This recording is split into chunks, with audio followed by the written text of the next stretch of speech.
Happy New Year. Today's New Year's Eve. Tomorrow is a new year, fresh and clean and unblemished. And hoping everybody has a very happy, healthy, and safe holiday celebration tonight. And tomorrow starts off the new year with a clean slate and all kinds of expectations of good things. So I love this background that is actually a very old picture, but it still made me very happy to find this picture. This was at Blooming Acres in a south-facing window with many amaryllis blooming at the same time. And it's very festive and a good memory, but also, good for the holidays. So I still have most of those. That particular part of the house did not burn. So I have all of those. They aren't blooming yet, but they will be soon, I hope. And I hope you got everything that you wanted for Christmas, because the last show we did was Christmas Eve. And of course, no one knew what they were getting yet or what Santa was bringing under the tree. But I have a few things that I got that I want to share with you. First of all, these are women's work gloves, which Tommy gets me a pair pretty much every year, and I love them. They're excellent to work in.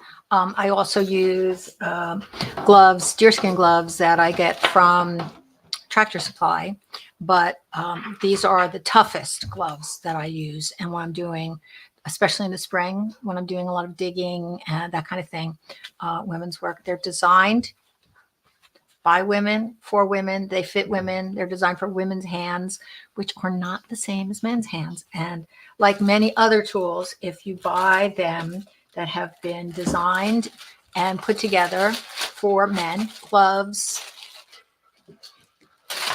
wheelbarrows, shovels, anything you can think of, if it's just been designed and basically for man, it's not optimum for women. Some things don't matter, but some things definitely do. Gloves being one of them. Okay, so this is a ratcheting pruner. And this is one I've actually never seen before. And I'm going to open it if I can here. TJ got me this one. And he likes to get me tools, which is fun. And that slid out pretty easy. And then there's little instructions for how it works. Okay. And it's got some heft to it. It's and it has a thing for hanging, so I can hang it on the side of the potting bench, and then I'll always know where it is. And let's see. And you can see the ratcheting mechanism in there, and that's how it works to give you the extra strength. I don't know. There's another little slidey thing here. I'm not sure what that is, but it's, we'll give it a try. It looks like a good one, and I can never have too many pruners. So we will enjoy this come spring. Okay. So locking it seems to be a bit of a challenge. So, okay. So then there's that. And then there's a big present of them all. Okay. So there's a story with this. See this box? It's a very old box. It's marked $1. It's marked $1. And it says made in Japan. And the reason this is so special is my mother had a box, not exactly like this. It said Woolworths on it, but it contained the same thing. My mother had a dozen. I remember I was a very, very little girl, and my mother bought a dozen for 89 cents. They were on sale after Christmas. So I don't know if they were more than $1 before Christmas, but it was a big magic marker on there, 89 cents. And what they were these little birds. See these little birds? And I had a dozen of them. Oh, look, it's green, so you can hardly see it, but that's it. And I loved them with the little gold wings. And the thing is that you would hang them on the very ends of the branches, and they would be the last things you would put on the tree, on the very tips of the branches, and they would dangle looking like they were flying. And because they're paper, they moved very easily with the slightest bit of breeze. And from the time I was a very little girl, I loved them. And when my mom passed and we sold the house, I was by far the last one to establish my own household, being 5 years younger than my closest brother, and he got married very young. So, and it took me longer to get through college since I was paying my way. So by the time I had my own household, nobody else wanted a lot of the stuff that was in my mother's house. So I got most of the Christmas ornaments, but I was very excited about the birds. But they dangle on the tree. And if you have pets, especially cats, they bat them because they move. And over the years, I was down to just 2 left, and they were pretty battered. And that made me sad because, of course, they made me think of my mom. I still had the box, just bits and pieces of the box kind of held together. I put the whole thing in a plastic bag, but I still had the part that said Woolworths. And so Tommy went online and searched and found a half dozen paper birds in the original box marked $1. And I now have 6 pristine birds, just like my mother's. So that was, I think, my very best present. So I had to share that with you. All right, so let me give the phone number. If you got any great presents that you'd like to share, garden-oriented or otherwise, we're in the spirit of the holidays still. The number here, 888-399 Pegi, Pegi, that's 7344. And if you want to call, you can call us now, but I'm going to say that I do have Mary from Warren. So if she wants to call, we will definitely get to her slides. Chris, I didn't do your compost slides yet because I needed to do Mary's slides. So we'll do your compost slides next year, which I had said I'd do in the new year. I kind of thinking that this was the new year, but it's not till tomorrow. So we'll do Chris's slides. The little bit of noise you may hear in the background is Juniper playing with Alfie. Is that what's going on here? Anyway, they're all running around. So you might hear that. All right, let's see. We have a comment already, a chat. I copied it from your phone. Oh, okay. Good morning, Peggy and Tommy. New Year's Eve. Greetings from Westport. Wishing you a good day and a fun evening. Today is a typical rainy day. Chilly, but not too cold. Our plans, cooking dinner in and off to the pub later. I imagine that's with Robert's family, with love. Oh, Emery and Art. This came from they're in Ireland. So, oh, how nice. Well, Happy New Year. And that was great. All right. So now, let's see. Oh, we have a phone call. All right. Let's go to the phones. Who do we have? I don't have a name on my screen. So are we? Happy New Year. Who am I talking to? This is Mary from Warren. Mary from Warren. How are you? Happy New Year. Let's Good. Let's go to your slides. There we go. Look, we have, please note, we have new color format. We learned how to change and do colors. Tommy figured that out. So the slides will be more colorful in the future. So look at that. So tell me about this. Well, this was a fern that a friend of a friend had in these tall pedestal pots over the summer and then didn't have any room to take in. So I pulled one out and brought it home, and we had talked about it probably about a month ago, about maybe splitting it up and, putting it in a couple of bathrooms to keep it going, hopefully through the winter. But I put it, because of all the craziness going on in the house, I put it in the basement where there are some south windows. And it's just so happy down there. It's, hasn't really lost any leaves at all. And some of them are even putting out new things. So although I had intended to break it apart, I was thinking that maybe since it's so happy down there, I just leave it alone. Okay, so I have a couple questions for you. What do you plan to do with it in the spring? Bring it back outside. Okay, but did you want to do something like have it flank the front porch and have 2 of them? or are you perfectly okay with just having one? So if your ultimate goal is to have more than one for decorative purposes, then I would suggest you divide it now so that it begins to, you know, fill in before you're ready to put it out in the spring. But if you're happy with just one, it looks great. You don't have to do anything. Yeah, I don't know. I know that a lot of people who try to bring them in are not successful with it, so I'm kind of afraid to deal with it, you know, do anything with it if it's happy. I understand that. I don't need it to. And one of the reasons is that they don't like dry heat. Now, what I'm looking at, you said this is in your basement. That looks like a super cool basement. Do you have a dirt floor in your basement? Most of the floor is dirt. Yeah. That is awesome. I love that. I love that. A real old-fashioned basement. So that probably increases your humidity down there because, you know, the soil tends to retain moisture and it'll evaporate up and it'll be cooler down there. I assume you don't have heat down there. And no heat down right. there. So it's getting good light. It's in a high humidity environment. And it's thriving. So that's perfect. A lot of the reasons why they don't do well is people don't water them enough. They do not like to be neglected at all. They are unforgiving that you forget to water them one time and half of it turns brown and then it drops all those things. And it doesn't like a lot of change either. It's not the most adaptable plant.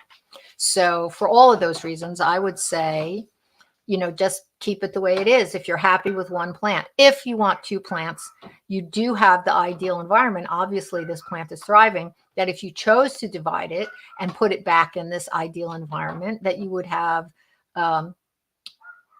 created two plants that by the time you're ready to put them out should look nice and balanced and full and not like they've just been chopped in half. If you wait until you're ready to put them out to divide them, then they're going to look like they've just been chopped in half.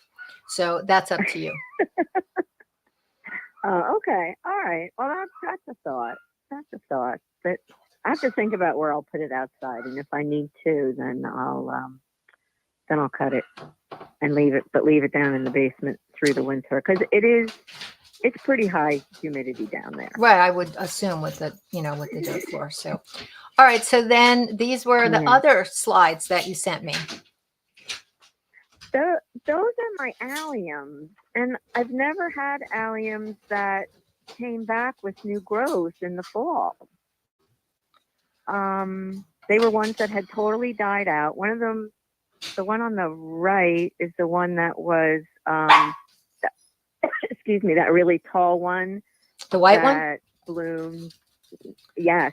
Okay, yes. The one you sent me the picture of? Yep. Okay. Yeah. I bought those, or totally I think I bought out. those. It's not unusual for bulbs to send up leaves a little bit when the weather is mild over the winter. That happens. People ask me all the time, "Oh, well, if it gets cold, are they going to be damaged?" And my answer has traditionally been no. You know, the foliage can handle it, and the flower buds are still way down deep inside the plant. So I don't think that there's any concern that that you're going to lose the flowers. But this is not even a typical year. This is not leaves just emerging and showing the tips. These are leaves that are fully formed. And this is very unusual. My alliums are not doing this, although I have seen some foliage sticking up out of the garden where I generally have bulbs, but nothing as advanced as this. And to some degree, of course, there are a bunch of variables that can affect it. The variety itself, some are going to be more likely to do it than others, just like, you know, some, for example, reblooming lilac, the bloomerang is a lilac, but it puts out additional flowers throughout the summer. And it's genetically programmed to do that and inclined to do that. Some daffodils come up early, some come up late, you know. So this one, whatever they are, and we don't have a tremendous amount of experience with them. We certainly don't have a lot of experience in this kind of weather with them. it appears that they are prone to coming up, that they don't need a long dormant period, and they're coming up now. I don't know that we can 100% understand it. I don't think that there's much we can do to protect them. I think they're up too much for me to say absolutely they're not going to be affected by the cold. I think I can't really say that because they are way too advanced. But they're also onions, and they're in the onion family, and in general the onion family is pretty tough.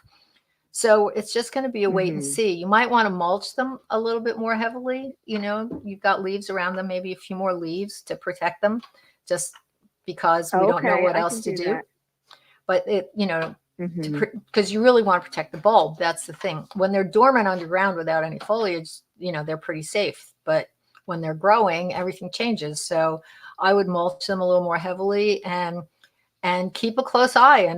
And we need to know what they're going to do. With winters getting warmer and warmer, for better or worse, we're going to see changes, just like the lilacs that were blooming in the fall. Oh, this weekend at Tiny Farm, I have pictures of the pussy willows emerging.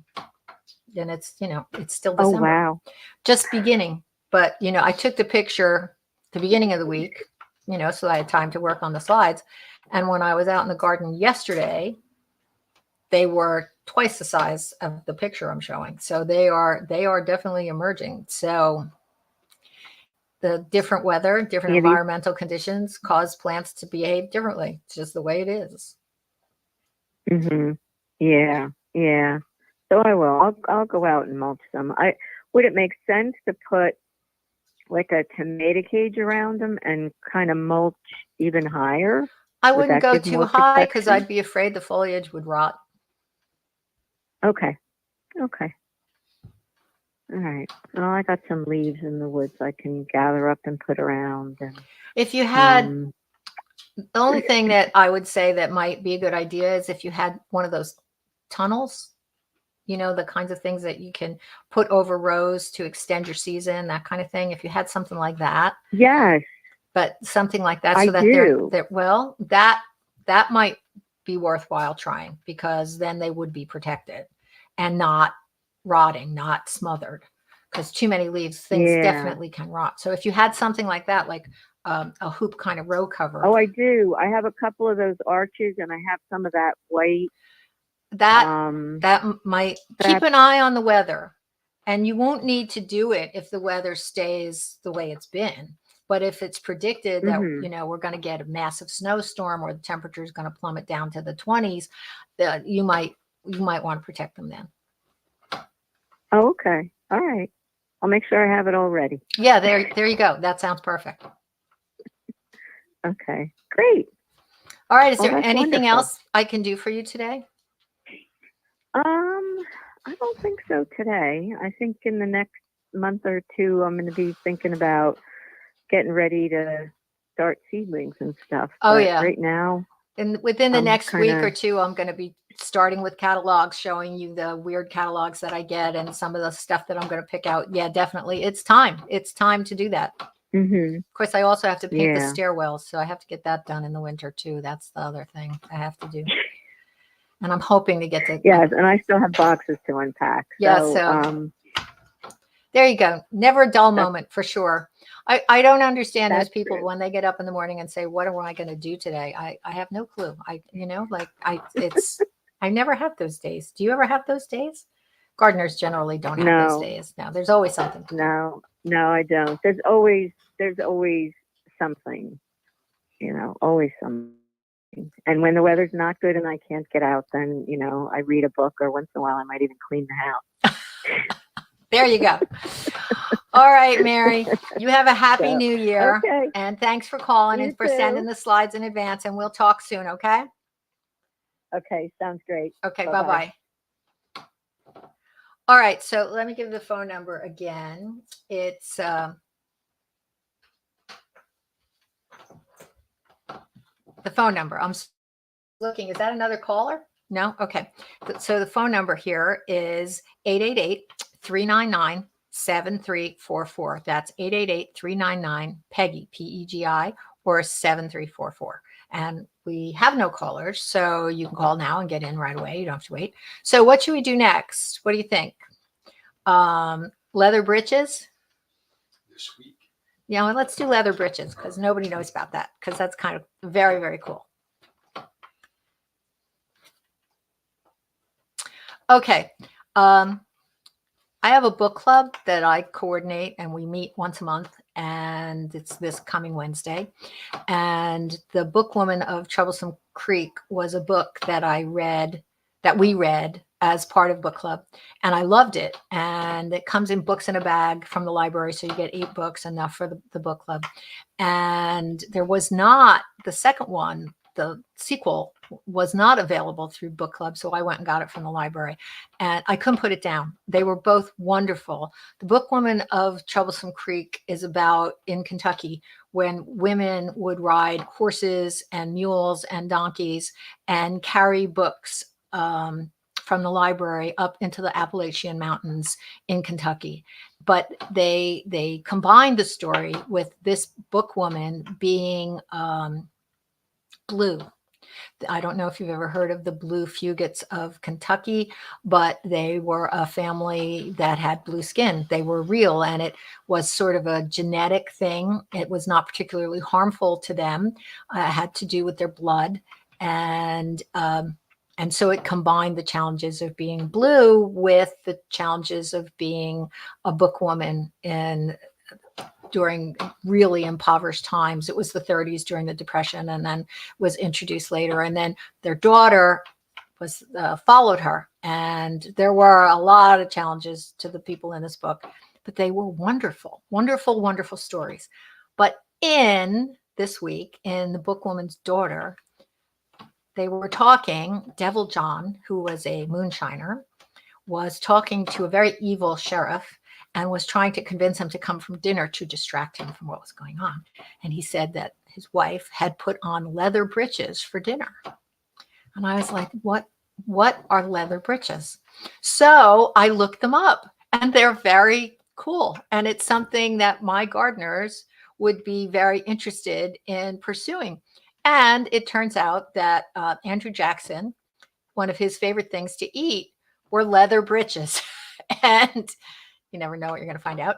And that it's made from green beans and usually water and bacon, or sometimes I came across like ham bone, something like that.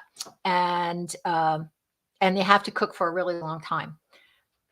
And this is what you do. They're green beans. A variety of green beans can be used. Kentucky Wonder pole beans are often used, but you can use flat beans.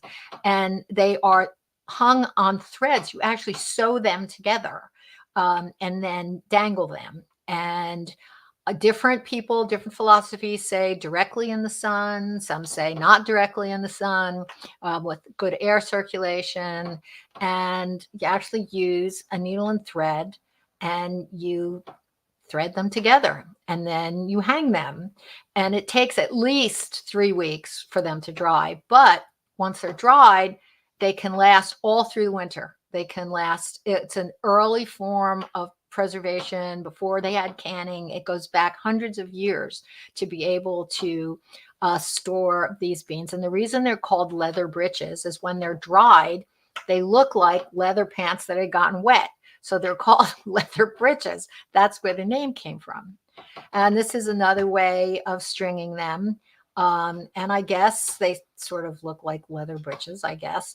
But there's lots of different ways of hanging them. These are hung outside, obviously, on looks like an old-fashioned cabin in the mountains. And they are a really important food source. But when they're cooked, you have to cook them. You have to soak them in water so they become reconstituted. And then you boil them. And you boil them with the ham or the bacon or the ham bone or whatever it is. But supposedly the flavor changes completely. And they have a very beefy flavor. They taste nothing like the original green beans. I don't know if I'm going to try it, but I am so intrigued. It looks like a really fun thing, and definitely I mean, and sometimes you just get so many green beans. What are you going to do with them all? And freezing them, this is an alternative. It's low input, except the time it takes to. I mean, you could do it while you're watching a movie, you know. So anyway, that's what they are. Is that the last slide? So that's it. Leather Britches, and read those books if you're interested in a good winter read. They were awesome. But now we know what leather britches are. Okay, who have we got? We have Bob from Piscataway. Hey, Bob, Happy New Year. Happy New Year, Peggy, and a happy and healthy one to you and all your followers. Thank you. Thank you for saying that. One of the reasons for my call is now that Christmas is past and people are going to be taking down their trees and getting rid of them, I just want to share an idea that I've shared before on your program. What I do with my Christmas tree, when I was getting a live one, we have an artificial one now for many reasons, but with the live trees, what I used to do is cut off all the branches and leave about a half-inch nub or an inch nub from each branch, and then I will take the stump from the tree and put it in a corner of my garden and tie wrap it or string tie it to the corner, and a second one all the way along the line to the other corner, and I'll run twine between them, and when I'm growing peas, I let them vine up the Christmas trees. And then when they're done, I'll take the first one, move it to, follow it down to another corner. And that's where I'll grow any other thing like cucumbers or whatever that vine and run the same strings up. And then when the season's done, I use the strings to tie a paper. So it's a good way to utilize the tree without putting it in a dump or wherever. Well, that's great. And I love the idea because they would be, all the little nubby branches would be great support for the string so it doesn't slide down. That's great. I hadn't thought of that. But you can also use the branches that you've cut off as mulch to protect any kind of ground cover or strawberry bed that you may have, because it allows a little bit of air circulation. It doesn't smother anything. We were talking about the alliums that were coming up and how we didn't want to smother them because the branches have an arc to them. They kind of will rise up a little bit, they will allow air circulation, but still some protection from the wind. So you can use the branches for that as well. Have to be careful using them in a fireplace. I don't necessarily recommend using the branches in a fireplace because they sizzle and hiss and throw a lot of sparks. So you do want to be careful about doing that. Or the other option is you could leave the branches intact and stick it someplace and use it as a protection for the birds that you may want to feed. A lot of people like to feed the birds, and this gives them, instead of feeding them in a feeder that's exposed, you can put the food inside the tree. You can use pine cones and fill them with peanut butter or bacon fat, so you don't waste that.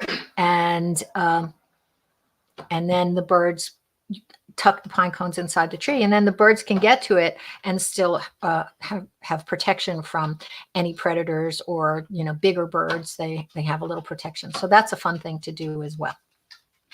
Yeah, I did that one year actually. We had a really nice full tree, and it was very lush till at the end of the holiday season. And I put it out in the bird area, leaning against a lilac bush so it would stand upright. And yeah, the birds utilized it a lot. Like they went in there for cover from the cold winds and what have you. And I believe that was the tree that when that all finished up and the branches started dying, that's the tree that I took the branches off and used in the garden. So it's another way to extend the usage of the tree. So it's kind of cool. Down the shore where we are, I'd be interested to know if anybody knows of any towns, because some towns by the shore collect Christmas trees to use them on the dunes to prevent the dunes from eroding. I've never heard of them doing that in Neptune, where we are, but I know some places do that. I'd be curious to know where they are. And some people go around collecting trees, and you can, if you get 3 or 4, you can make a teepee out of them. And that's, so you can put that like right in the middle of the yard, and you can have a little teepee and even more protection for the birds. So they're kind of fun. You can get a little creative with them. But I love the idea of the tree trunk, using it the way you described, because I'm always I'm always stringing string and it's always sliding down, and you do your best to Yes. double wrap it or use the kind of garden stakes that have the little tabs on them. But that's not always convenient. And I love that idea, and it would look really natural. So I am going to have 2 Christmas trees this year, because the purple Christmas tree, although it is kind of pathetic at this point, is out on the front porch decorated, and then the inside tree. So I will have 2, so I can put them in either, in the 2 corners and do exactly what you said. So I think I will do that. So thanks for the Neat. tip. That's neat. I have another question. We have, a statement, I guess.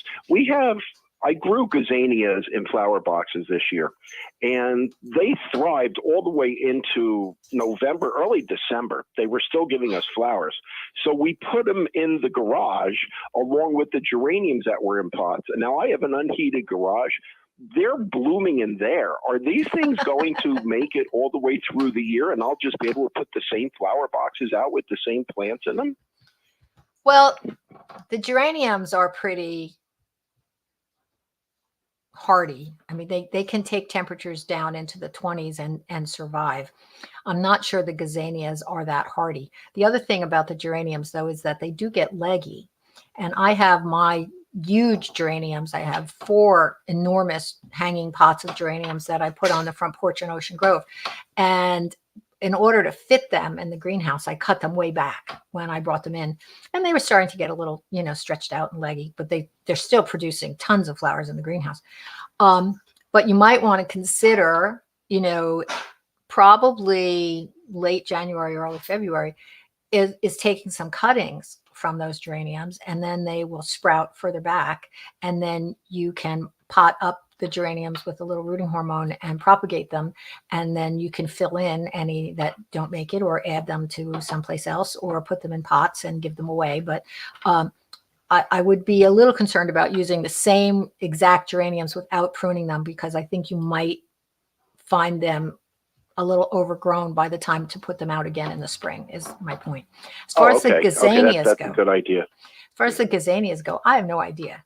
I would be surprised if they make it, but you never know. Also, gazanias are sun loving, and I don't know how much sun they're getting in your garage. So I would be concerned that they would use up all their stored energy and then get leggy and not make it. I've never heard of them being considered perennial in any way, or even perennial in a tropical environment, but I've never looked into that because this is not a tropical environment. But I grow gazanias almost every year at the Ocean Grove house because they're so heat tolerant and drought tolerant. And I have 2 beds that are between the sidewalk and the street, close to the corner. And that's where I plant the gazanias, because they're next to the sidewalk and the blacktop of the street. And there is a sprinkler system that waters them, but there's not a lot that portulaca does well in there. Sometimes I'll use portulaca instead of the gazania. So, and they thrive and they bloom all summer and they do great. And I love them. And I think the flowers are so Mexican looking. You know how the wonderful colors that are used in they're beautiful. Yes, in Mexican decor. I love bright colors. So and these, each one, they have almost have designs as well as bright colors, and I love them. So I plant them quite often. But blazing sun all summer thriving doesn't seem to equate, even if they are perennial in a warmer climate, does not seem like they're going to make it all winter in the dark of the garage. Okay. Yeah, I will just try it. I mean, maybe I'll move it into the cellar where I could put some lights on it. The only problem in the cellar is my cats will find it, and I have a cat who loves to tear up all the plants that I put in the house. So, and not the plants that Nancy has. She's solved that problem. But like if I start tomato plants or whatever in the cellar with lights, I went down one day and she just tore everything apart. So yeah, I'm not sure I'm going to. And, you know, I may just wind up reseeding them, starting them all over again. But they're good. They're kind of easy to grow, so that's not a big deal. Well, I'm really curious, though, to see how they do, if they even survive the winter. So keep me posted. Yeah, I'm going to try them and see. I mean, we have a window, a west-facing window that gets the afternoon sun. I know that's not enough, and that's not what they're used to, but it's keeping them going. So far, so good. But we haven't had the real cold spell yet of the winter where it's going to get really cold in the garage. So, well, it's just an experiment. We'll give it a shot. It's an experiment, and we'll see what they do. But again, I've always thought of them as annuals. But you know what?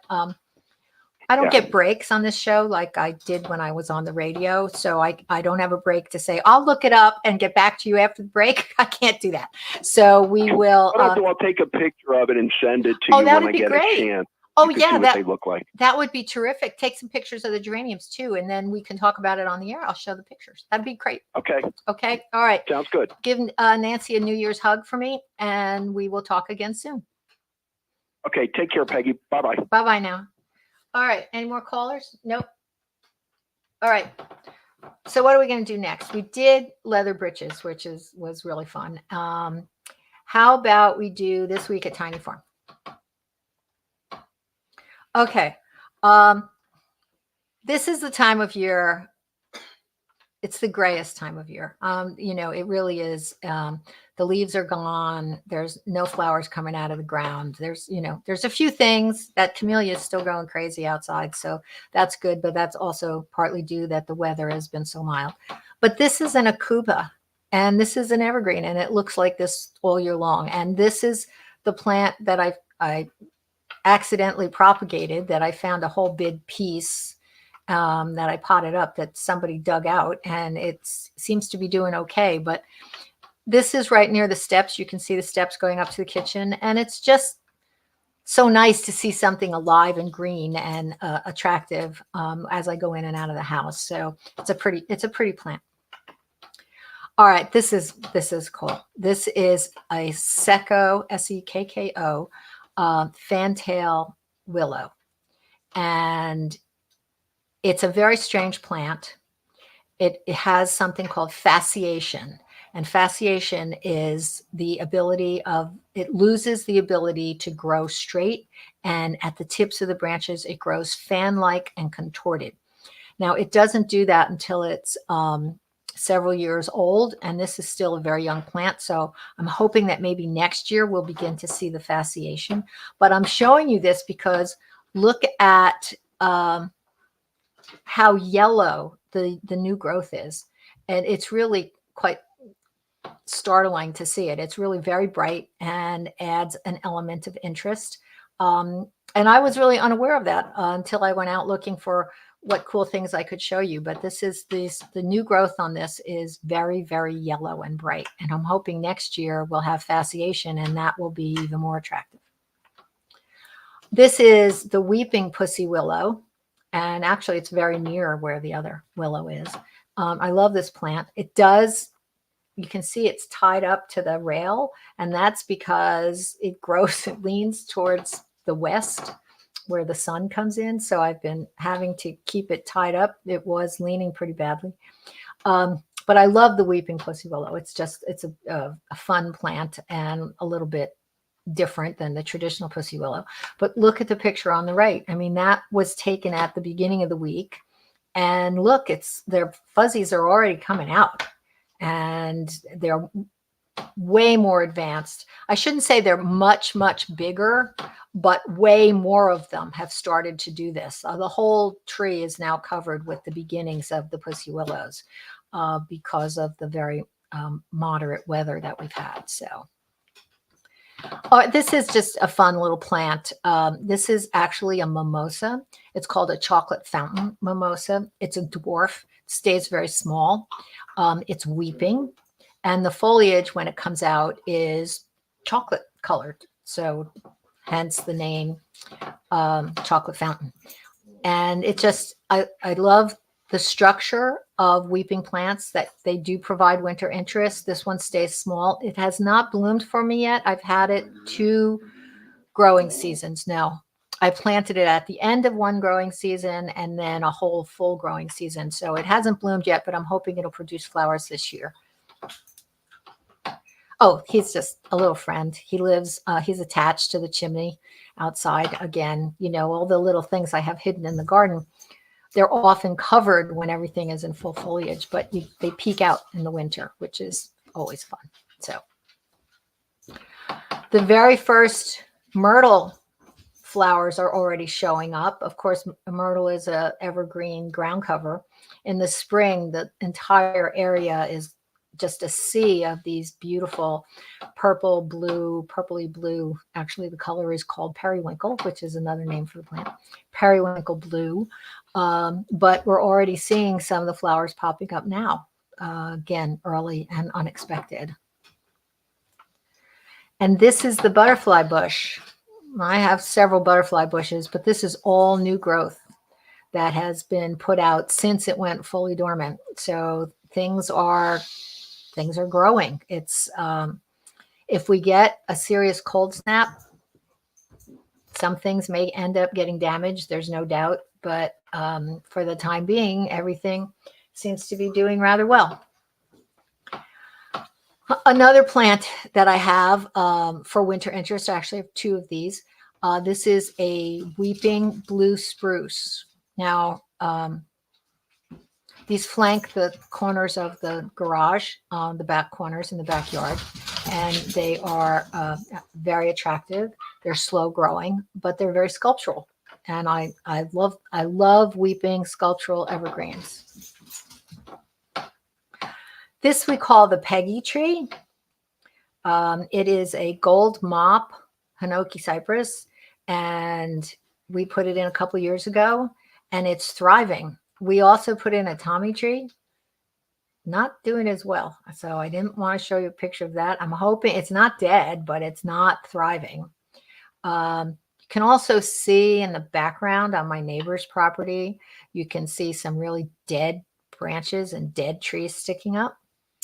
That's the result of the big ugly building. They didn't take down enough trees, and they raised the ground level at an angle. So at the farthest point from their driveway, they raised it 5 feet, and they compacted the soil. So those trees behind our fence are all dying.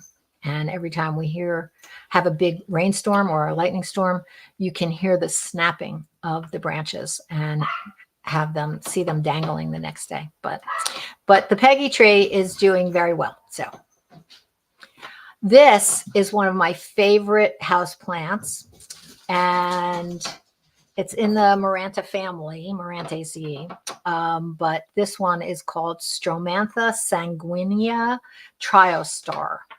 And sometimes you'll see it as just Stromanthe Triostar. And there's others that look similar, but you can see the vivid color coming actually right through. The backs of the leaves are red, pink, and they're a little bit finicky. They do have a tendency to get dry. You can see right in the middle, there's one kind of shriveled up leaf there. I prune it pretty regularly, and you have to keep it well watered, but it is one of the more colorful houseplants. I've never seen it produce a flower, but it is really quite spectacular to brighten up the greenhouse.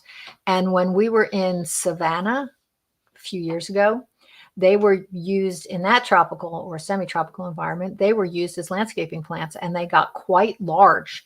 They were really spectacular. But unfortunately, so I suppose if you wanted to, you could use them as bedding plants in the summer, but they're not going to survive our winters, but they make excellent houseplants. And this is something else blooming in the greenhouse. It's a crown of thorns called a giant crown of thorns, which is a Euphorbia, which is related to the poinsettia. And you can sort of see the similarities of the red flowers that there's. And one of the identifying characteristics of a Euphorbia is if you break off the leaves, it has a milky sap that oozes from it. The crown of thorns, you can see, have really big thorns. So it's not, if you have small children that are going to be playing with the plants, maybe not, but it flowers pretty much independently. I have it in a very sunny spot, and I enjoy seeing the flowers, and it's pretty low maintenance, easy. You don't have to fuss with it. And it blooms a couple times a year, usually. I mean, it has flowers on it for a long time. And this is the mushrooms that Chris grew on the Ailanthus branch that we forgot about last week. They didn't make it into the slideshow, but here they are. And oh, we have Chris on? Oh, good. How convenient. Hey, Chris. Happy New Year. Happy New Year. Look what Good morning, Peggy. good morning. Look what perfect timing. I wanted to make sure people got to see this really cool slide of yours. So why don't you tell us about it? It was very productive. What can you do with Ailanthus? It doesn't make very good firewood. It attracts spotted lanternflies. So I cut some wood down and I tried it, and it was good. I was very concerned that the Ailanthus tree has like a very strong, like rank kind of a smell, and I was concerned that maybe that would be imparted to the mushrooms. But the flavor was good. No trace of Ailanthus scent at all, and I was happy. It was a good project. Though. Well, I think they look absolutely beautiful as perfect and white and pristine, and they make me want to just snap them off and eat them. And as a result of our, when we were saying I was going to make prime rib, I did stuffed mushrooms. I did not fry up any mushrooms, but when you do stuffed mushrooms, you take all the stems out and I put them aside. And sometimes I use them for soup if I'm making turkey, and then I make turkey soup. But for leftover prime rib, which we had a fair amount of that, you inspired me, and I did slice up all the stems and fry them up with some onions and serve them with the prime rib, and it was outstanding. So you inspired me, but oh, sounds delicious. It was pretty good. It was pretty good. So I'm very excited. I think that we should have more people trying this. This is a great thing because they don't need a lot of light, so you can do them in your basement, right? I mean, they don't need light. Do you find that? They're sort of like specific to the environment. So I think if I was going to do something next year as a relatively beginner, I think that using it, growing them on the straw bales is probably the quickest way. Like you said, they don't need light. You could put it behind the shed, behind the garage, put it in a shaded area. Pretty forgiving. I think if they're inside, you have to be a little bit more aware, just like with the fern pictures, of the temperature and the humidity. So if you wanted to try it, as a first timer doing it outside, would probably give you the biggest results for the least effort. Though. So I could use a straw bale and do it in the barn. That would be good. You could. The big thing with that is they say that the bales need to be kept moist. So when they were outside during the warmer weather, I was hosing them down regularly. This winter is kind of mild, so whenever it rains, it really gets soaked. So if you did it indoors in the barn, you probably have good temperature and good humidity. You just need to be careful about watering it adequately. I noticed when I got the big splash of mushrooms, that was after it rained for a good couple of days. So that seems to like really trigger it. But you could probably do the same thing with a hose inside though. Well, it makes sense.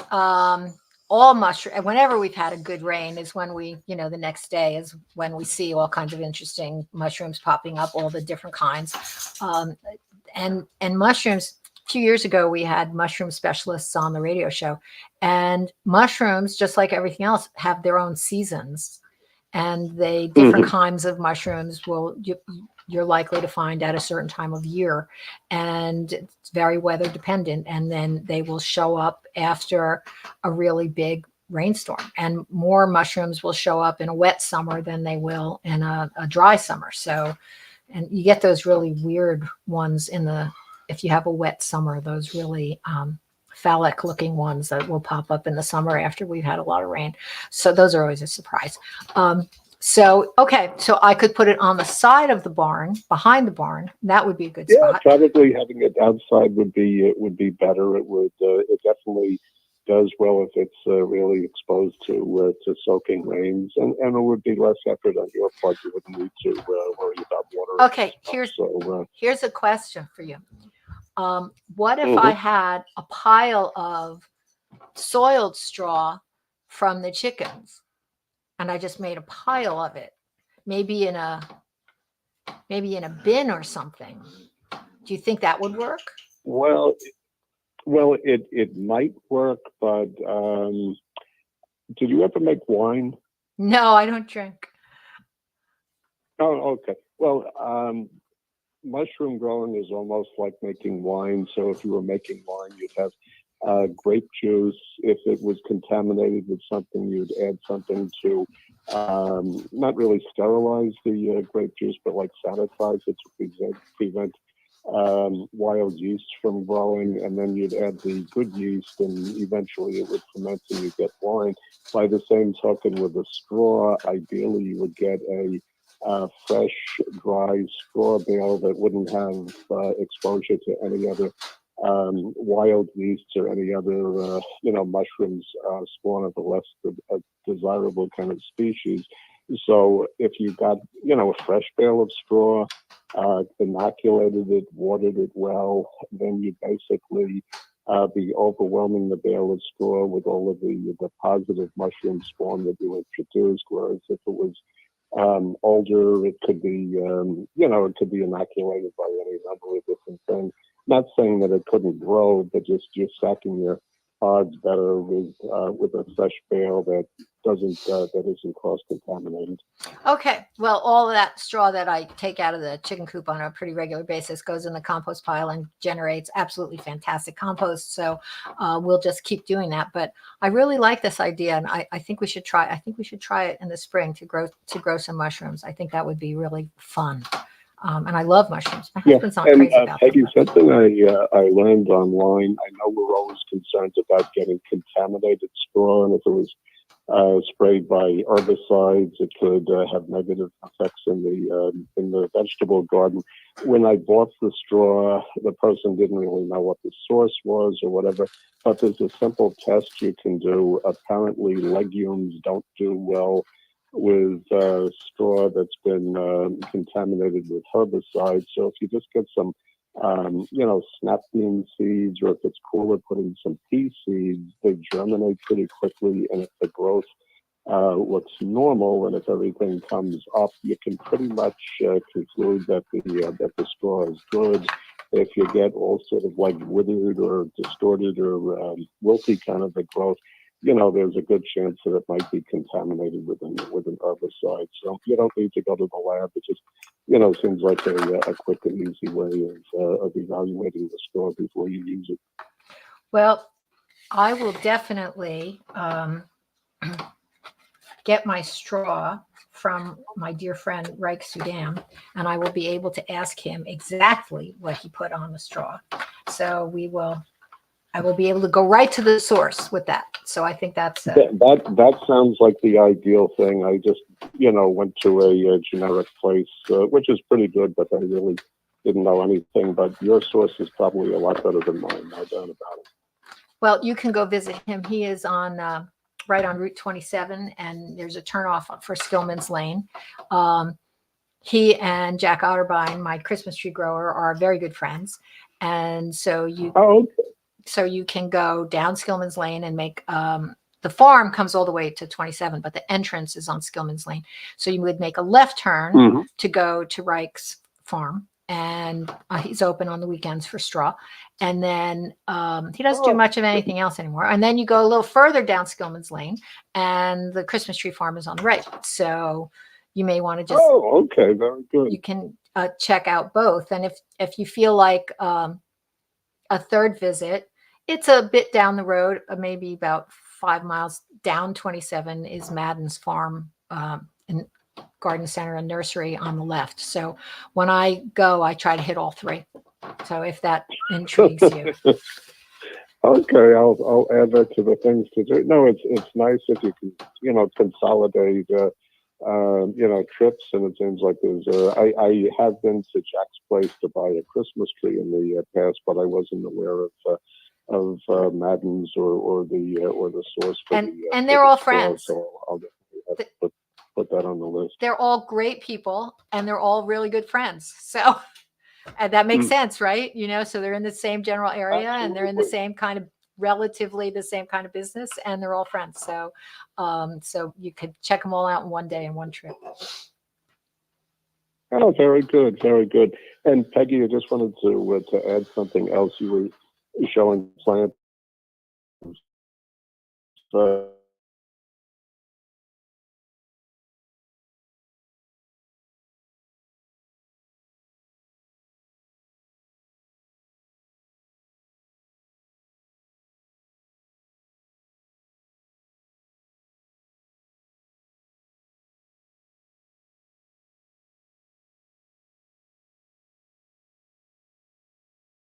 Decides to see something blooming at this time of the year. Well, that is one of the original hellebores that, and it was very, very popular in Victorian times, and it was called the Christmas rose, and it was used as a centerpiece, where you would cut the flowers, which don't have much of a stem, and you would cut the flowers, and they're really bracts, so they last, they're very long lived. And you would cut the flowers and they would float in a bowl of water as a centerpiece for Christmas, and they were called the Christmas rose. The hellebores that people buy now are hybrids, and there's three primary kinds. There's the Hellabore Niger, there's the Lenten rose, which is another hellebore. I can't remember the species name on that one. And then there's a third one called Helleborus foetidus, which has much smaller green flowers. But they've all been hybridized to get all the different colors. The Lenten rose is the one that has more color in it in its natural state. And so that is an important one in the hybridization process, because to get the color in and to develop the ones. But the one that you've got, the Christmas rose, is the one with the longest history and the longest story, and goes back and is kind of famous for blooming early and for being part of the Christmas dinner table. So there you go. So maybe next Christmas, if yours are blooming, you'll cut a few flowers and float them in a bowl in the center of your table. So it sounds like a plan. Not in the leather britches. So I guess I have my work cut out for me. Don't the leather britches britches sound really cool? I mean, isn't that fascinating? Yeah. Yeah, but Peggy, just a quick question. What kind of beans do they use for that? Would it be like a generic pole bean or anything, or what maturity level would you get with that? Now, remember, the book was about people in Kentucky, right? That was what the books were about, where I learned about leather britches. And when I looked up leather britches and tried to find out about it, the number one recommended variety was the Kentucky pole bean, the Kentucky Wonder pole bean. So there you have it. Ah, okay. That makes sense, right? But I also read that some flat beans are used sometimes also. But that the Kentucky Wonder pole bean was the classic. So. No, that might be a new gardening resolution for 2024 to experiment with that. I've no thought about it, but it sounds very interesting. It sounds really interesting. It sounds really interesting. And when you think about it, I mean, it's sort of, reminiscent of the Christmas rose here. It goes way back. I mean, that's what they were doing to preserve food before they even had canning. So it was a pretty important part of the culture and the cuisine to be able to preserve beans like that. So it's kind of fascinating. So we'll try it. We'll try it together, Chris, and we'll see how it comes out. Okay, I will keep you posted. Thank you so much, Peggy, and I really enjoy your program. It's something I look forward to every week. Me too. And thanks for calling, and we'll stay in touch. And next week, I'm going to put your compost slides up. So be prepared. Okay. Okay. Thank you very much. All right. Happy New Year. Happy New Year. I know. We've run out of time, but I didn't get to talk about the snake plants or the Walmsley's blue. I didn't get to talk about them. We'll talk about them next week. And maybe since we're going to talk about the Walmsley's blue, maybe I'll do a special thing on all the different kinds of aloe I have, because people think of aloe vera. That's the one that people recommend for snapping a branch off and using it on burns and that kind of thing.